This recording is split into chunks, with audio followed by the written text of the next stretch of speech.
Guys, sa kasamaang palad ay hindi natin nasilayan ang sunrise. Ito sana yung pinunta natin dito.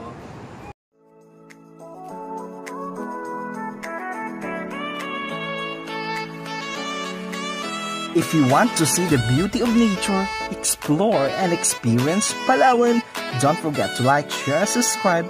ASEAN, Laling Talig Panawan. Guys, dito kami ngayon sa Iraray, Sofronia, Española, Palawan. At gusto sana namin abangan ang pagsikat ng araw. Pero wala kaming nakitang araw. So ngayon pupuntahan natin is yung Parula. So yung area na yon, yan sa ating likuran, yan sinasawag nilang Parula. Maganda daw yung view dyan, tara. So guys, yan yung area na yan, yung Parula. So ito yung kanyang daanan. So kung mapapansin nyo, yan yung view na makikita dito. White sand ng Iraray. So akyatin natin anong meron dito. Yan. Yan. Oh wow. It's amazing. It's amazing, you know. Hindi lang siya nalilisan, diba? Oh wow, ang ganda.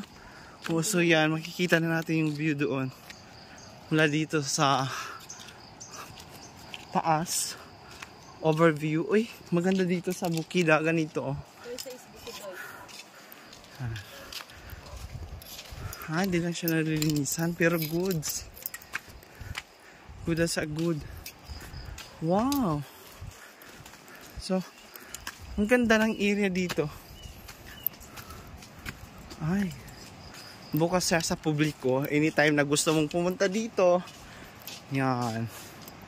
So, ito. Maganda yung paligid niya. So sad to say, daming mga basura. Guys, so pupunta dito. Hindi ko naman sinasabing matag-Iraray. Pero sana maging malinis, no? Panatilihin nating malinis. Yan guys. So ito yung makikita natin from the top of the mountain. Of Iraray. May mga shortcut talaga dito. So, yan na guys.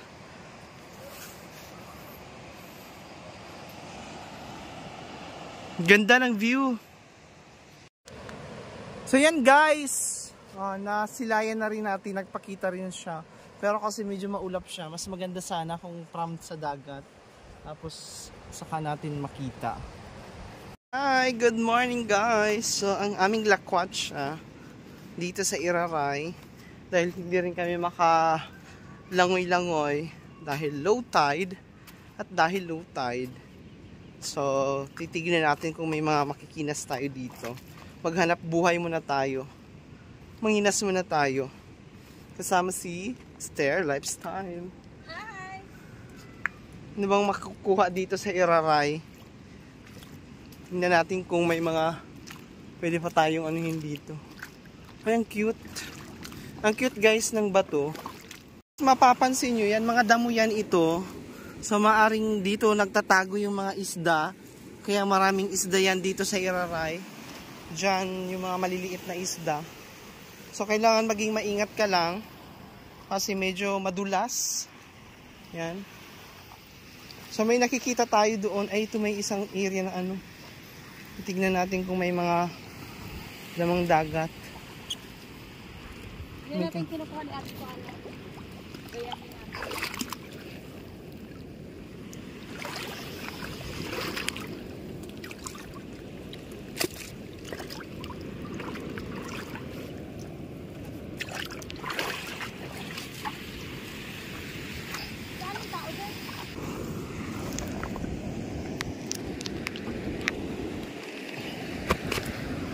Saan dito yung kinakain?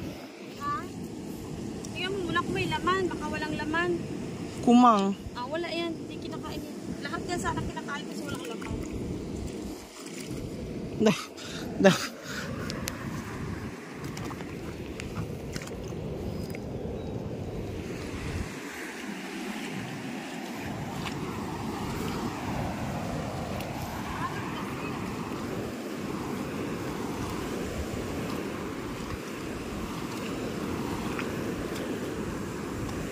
Ano nga ibang down-down? Tingin ko doon sa may kabila na yun na malapad doon. May ano Saan? yan doon. Doon sa kabila na yun. May?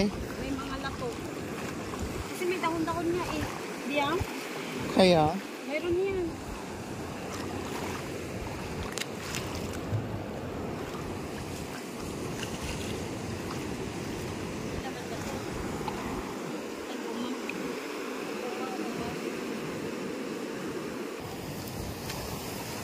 Di, ito na talaga. Magkuha na talaga ako. Dahon talaga tayo, oh. Ayan, oh, sarap po, dahon-dahon. Ano to natin na ano? Mamatay lang to. Kasi ito pwedeng ulamin pag uwi natin. Kaya nga, Sige lang, ulamin agad natin. lagay mo dyan. Mayroon talaga dito, promise. Wala ba akong plastic dito? Ay, yung plastic na ano, pinagayang plastic sir, yun ito. Oh.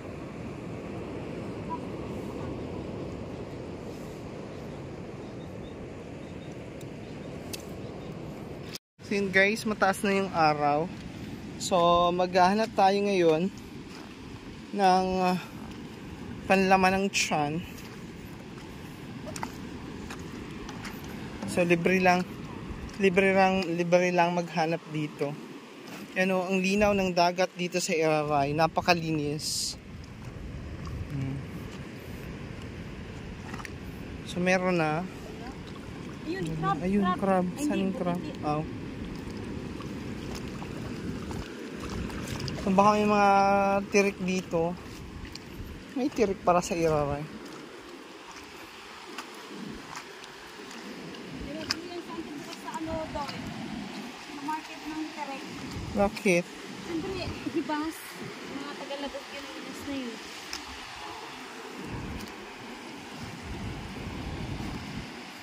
Wala man. Ano bang kinikinas nila dito? Yung mga laman dito.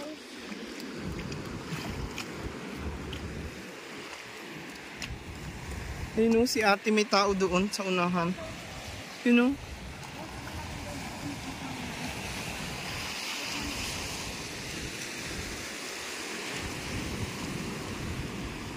Oh, mayroon.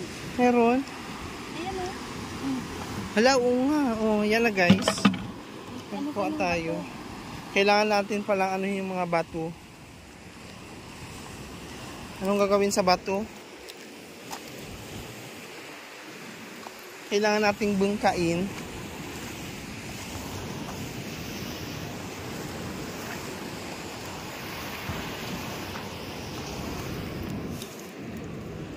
Sabi lang madamo. Yan, oh, meron. Nakita ako. Mayroon doon. Oo. Kailangan mo lang mag-ano. Yan, isa pa ulit. Baka may isda. Ito po rin pa natin to. Ano yun mo yan? Hindi na. Hindi na. Nakain din niya.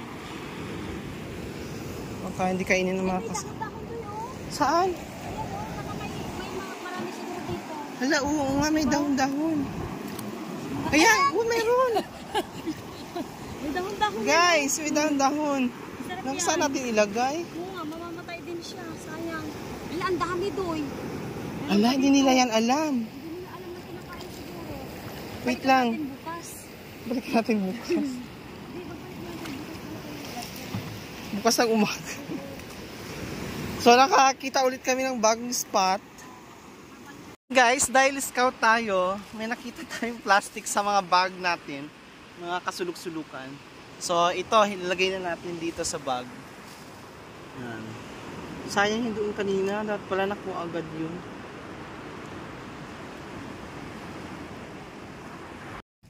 So, yan guys. Nandito na kami sa may ilog-ilog. Pinasok na namin yung bakawan. Naghahanap kami ng mga pwedeng iulam. So, yan. Ang ganda. Ang linis. Ang ganda ng area dito. Dahil may mangrove. So sana mapanatili ito kasi ito yung tahanan ng mga isda. Yan. Yan na po si Esther Lifestyle, the explorer. So nag-explore po siya dito sa Barangay Iraray. Ma'am, first time niyo po bang makapunta dito? Oo. Saan ahas? Di ahas! Diyan ha? Ang daming talaba. Ano pong masasabi nyo sa Iraray? Maganda siya, maganda. Iraray check po muna tayo. Sobrang ganda ng Iraray. At saka ano, gusto ko yung ganito. Kasi malig ako manginas.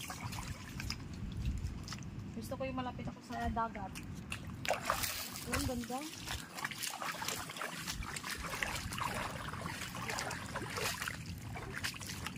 So, Sayang, dapat nakadala ko ng itak.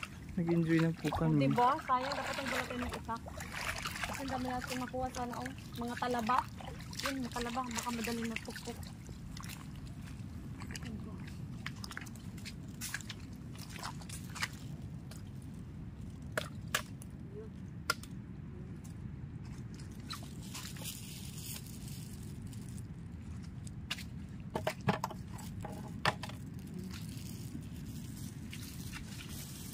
Tara, uwi na tayo. Tara. Balik lang tayo dito sunod na araw. Yan o, bitut. Hindi tut. Chill. Oh. So yan, ganito po kaganda dito. Ang ganda mag-shooting dito. Tapos yung title, Nasaan ang buhaya?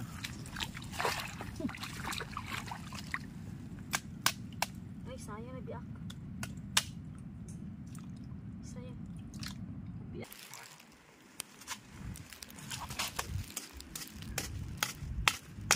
Yun. Kuha siya. Hindi kasi yan. Sara lagyan natin dito na lang. Ayan kami. Ulamin natin pagdating sa bakaan. So ginawa na ako kung talaga din yung lifestyle. May bitbit talaga akong bato.